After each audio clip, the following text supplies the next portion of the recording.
Hi friends, welcome to Let's Crack Civil AEJE.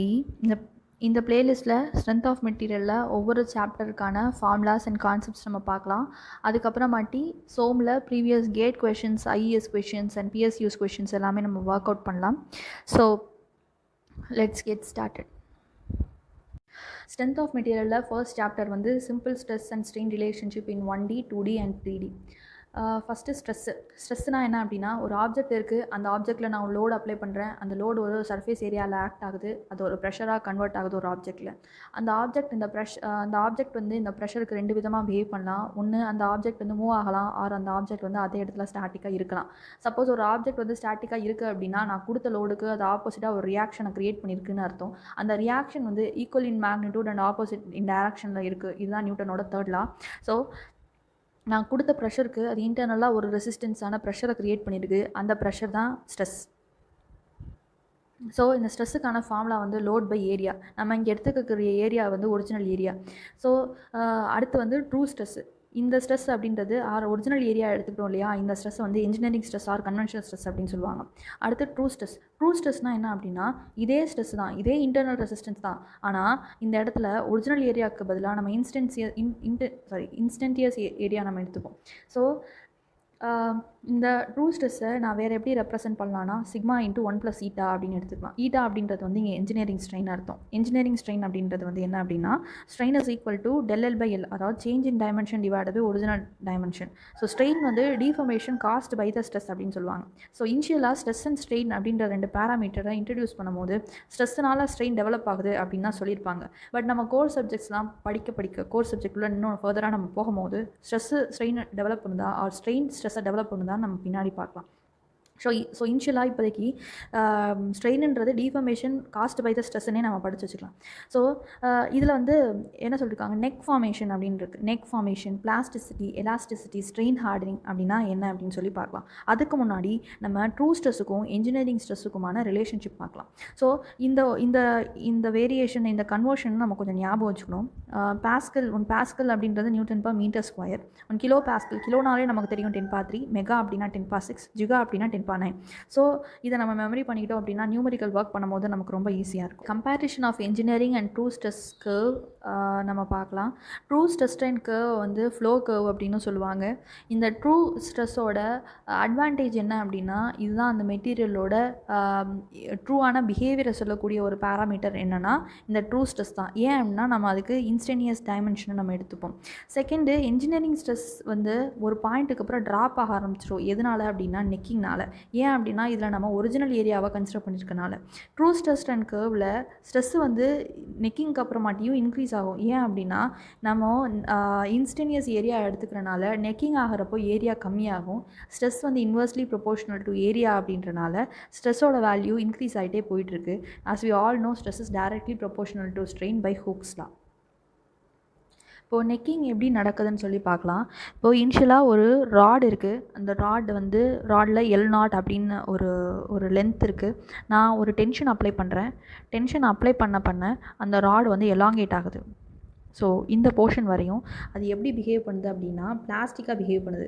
அதாவது நான் stress கொடுக்க ஸ்ட்ரெயின் ஆகிட்டுருக்கு. ஈல்டு ஸ்ட்ரென்த் அட்டைன் ஆனதுக்கப்புறமாட்டி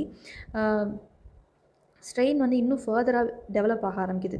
அதாவது இந்த போர்ஷன்லேருந்து இந்த போர்ஷன் வரையும் அது எலாஸ்டிக் ஸ்ட்ரெயின் நடக்குது. ஸோ இந்த எலாஸ்டிக் ஸ்ட்ரெயின்னா என்ன அப்படின்னா, அந்த ஆப்ஜெக்ட் வந்து லோடை எடுத்ததுக்கப்புறமாட்டி அதோட ஒரிஜினல் பொசிஷனை அதால் ரீகெயின் பண்ணிக்க முடியும். ஸோ இந்த கிராஃப் பார்க்குறதுக்கு முன்னாடி நம்ம elasticity, plasticity and strain hardening property பற்றி பார்த்துடலாம். ஸோ ஒரு ஆப்ஜெக்ட் வந்து எலாஸ்டிக்காக பிஹேவ் பண்ணுது அப்படின்னா நான் எப்படி அது பிஹேவ் பண்ணோம் அப்படின்னா, this is a property of a material to regain its original strength after deformation. So elasticity, this is a property of a material to regain its original shape after deformation when external forces are removed.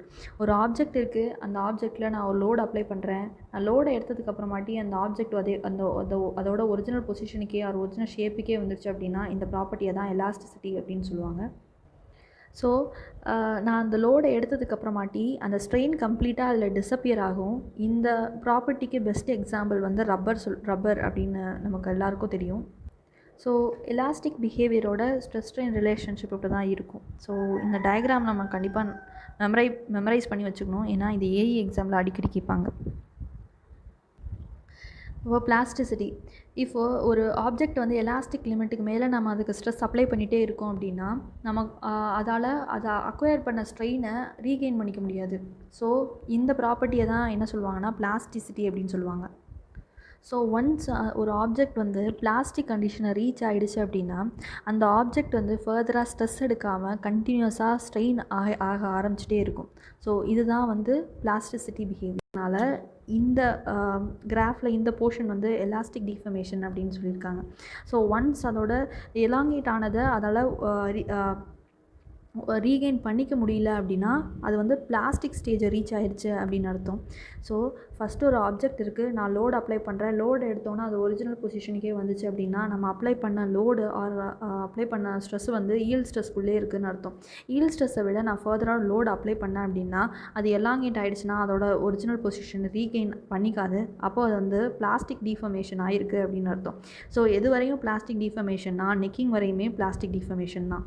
So plastic deformation நெக்கிங்க்கு அப்புறமாட்டியும் நான் ஃபர்தராக ஸ்ட்ரெஸ்ஸை increase பண்ணிகிட்டே போனேன் அப்படின்னா அந்த object வந்து fracture ஆகிடும், which means fail ஆகிடும். டோட்டல் ஸ்ட்ரெயின்ன்றது elastic strain and plastic strain ரெண்டுத்தையும் சேர்த்தது தான் டோட்டல் ஸ்ட்ரெயின். பட் ஜென்ரலாகவே நம்ம மெட்டீரியலில் ஈல்ட் ஸ்ட்ரெஸ் வரையும் தான் நம்ம ஸ்ட்ரெஸ் பண்ண அலோவ் பண்ணுவோம். ஒரு ஆப்ஜெக்டோட அல்டிமேட் டென்சைல் ஸ்ட்ரென்த்ன்றது நெக்கிங் வரையும் அதோட ultimate tensile strength. But fracture strength வந்து எந்த பாயிண்ட்டில் அது ஃப்ராக்சர் ஆக ஆரம்பிக்குதோ அந்த பாயிண்ட்டு தான் அதோட fracture strength. True stress strain ரிலேஷன்ஷிப்பை பற்றி சொல்லக்கூடிய ஒரு லா வந்து சிம்பிள் பவர் லாவோட ஃபார்முலா வந்து sigma t is equal to k into eta t power என்ன. கே அப்படின்றது ஸ்ட்ரென்த்தை குறிக்கக்கூடிய ஒரு விஷயம். இந்த ஃபார்முலா வந்து ரொம்ப இம்பார்ட்டண்ட் இல்லை, பட் மேபி ஏதாவது ஒரு ஒன் வேர்டில் கேட்கலாம். இந்த ஃபார்முலா மட்டும் நம்ம மெமரைஸ் பண்ணிக்கிட்டாலே போதும். கே அப்படின்றது ஸ்ட்ரென்த்தை குறிக்கக்கூடிய ஒரு பேராமீட்டர், ஈட்டா அப்படின்றது ஸ்ட்ரெயின், அண்ட் என்னோடய வேல்யூ வந்து 0 to 0.5 அந்த ரேஞ்சில் இருக்கும். Next Hooke's law, one of the most important law in strength of மெட்டீரியல்னால் அது ஹூக்ஸ் லா தான். ஹூக்ஸ் லா படி stress is directly proportional to strain up to elastic limit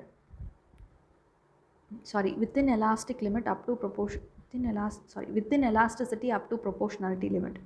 So for linear elastic isotropic homogeneous மெட்டீரியலில் elastic constants வந்து 4 இருக்கும். இந்த elastic கான்ஸ்டன்ட்ஸ்னால் என்ன அப்படின்னு சொல்லி பார்த்து வந்துடலாம். எலாஸ்டிக் கான்ஸ்டன்ட்றது இதுதான் elastic constants: Young's modulus, shear modulus, bulk modulus and Poisson's ratio. Young's modulus அப்படின்றது வந்து நம்ம முன்ன பார்த்த அந்த ஸ்ட்ரெஸ் ஸ்ட்ரெயின் ரிலேஷன்ஷிப்பில் எலாஸ்டிக் டிஃபார்மேஷனில் நான் ஸ்லைடை சேஞ்ச் பண்ணிக்கிறேன்.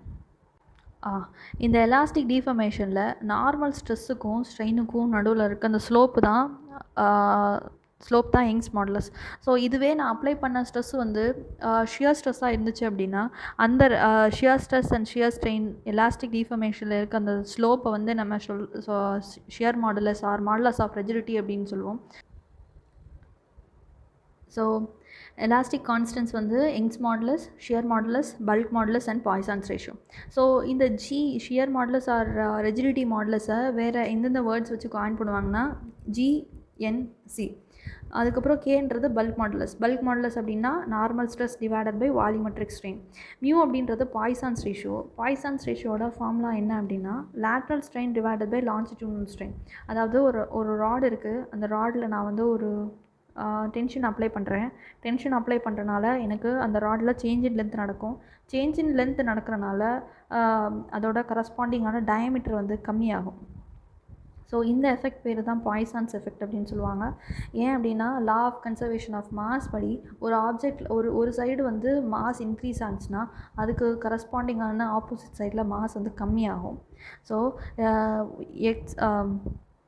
எக்ஸ் டைரக்ஷன் லோடு அப்ளை பண்ணுறேன், இங்கே டென்ஷனுக்கு பதிலாக கம்ப்ரெஷன் போட்டேன். ஆக்சுவலி இது டென்ஷன். எக்ஸ் டைரக்ஷனில் வந்து நான் ஒரு ஃபோர்ஸ் அப்ளை பண்ணியிருக்கனால ஒய் டைரக்ஷனில் ஒரு கம்ப்ரெஷன் நடக்குது, அதுதான் இங்கே சொல்லியிருக்காங்க. So strain in y divided by strain in x. ரொம்ப கான்ஷியஸாக என்ன ஞாபகம் வச்சுக்கணுன்னா நம்ம இது ப்ராப்ளமில் போடும் போது ஸ்ட்ரெயினை போடுறோமான்னு ஞாபகம் வச்சுக்கணும். ஜென்ரலாக இது எப்படி இருக்கும் அப்படின்னா லென்த் இன்க்ரீஸ் ஆனிச்சுன்னா del L by L divided by del D by del அப்படின்னு வரும். del d by d, அதாவது change in diameter divided by original diameter அப்படின்னு சொல்லி வரும். ஸோ யங்ஸ் மாடுலஸ்க்கான இந்த 4 எலாஸ்டிக் கான்ஸ்டன்ஸோட ரிலேஷன்ஷிப் ரொம்ப ரொம்ப இம்பார்ட்டண்டான relationship. Young's modulus is equal to 2g into 1 + μ, then Young's modulus is equal to 3k into 1 - 2 μ. இந்த மியூவை வேறு எப்படி ஃபர்தராக எழுதுவாங்கன்னா mu is equal to 1/m அப்படின்னு சொல்லி எழுதுவாங்க. ஸோ அடுத்து வந்து is equal to 9 kg divided by 3k + g. இதை ரெண்டத்தையும் ஈக்குவேட் பண்ணோன்னா இந்த ரிலேஷன்ஷிப் வரும். Mu is equal to 3k - 2g divided by 6k + 2g. இந்த ஃபார்முலாஸ் இந்த ரிலேஷன்ஷிப்பை டேரெக்டாகவும் கேட்டிருக்காங்க, ப்ராப்ளம்ஸாகவும் நிறைய எக்ஸாம்ஸில் கேட்டிருக்காங்க. ஸோ இதை நம்ம கண்டிப்பாக மெமரைஸ் பண்ணி வச்சுக்கணும். நெக்ஸ்ட்டு பை ஹூக்ஸ் லா படி stress is directly proportional to strain. இந்த ப்ரொபோஷ்னாலிட்டியை ரிமூவ் பண்ணுறதுக்காக நம்ம ஆட் பண்ணுற கான்ஸ்டன்ஸ் தான் Young's modulus E. So stress அப்படின்றது load by area. P/A is equal to E into ஸ்ட்ரெயினோட வேல்யூ வந்து del(L)/L. ஸோ இதை ரீஅரேஞ்ச் பண்ணோன்னா del(L) that is change in length is equal to PL/AE. So இந்த PL/AE use பண்ணி நம்ம நிறையா problems போடுவோம். First elongation due to composite bar. இப்போ காம்பசைட் பார் அப்படின்னா அதோட கிராஸ் செக்ஷன் வந்து வேரிங்காக இருக்கும். இப்போ வரையுமே நம்ம யூனிடைமென்ஷனலில் தான் பார்த்துருக்கோம். ஃபர்தராக நம்ம 2 dimension 3 dimensionலாம் நம்ம பார்க்கலாம்.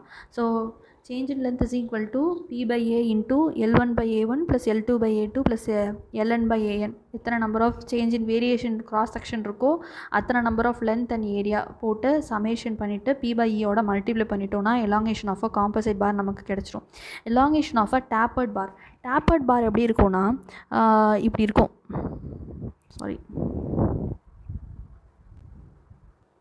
ஸோ டேப்பர்ட் பார் இப்படி தான் இருக்கும். அதுக்கு 2 டயாமீட்டர் இருக்கும். இந்த PL/AE அப்படின்ற அந்த ஃபார்முலாலே ஏரியாவோட வேல்யூ π/4 d1 d2 அப்படின்னு எடுத்து போட்டாலே இந்த டெரிவேஷனை நம்ம கொண்டு வந்துடலாம். Next elongation due to செல்ஃபைட்டு.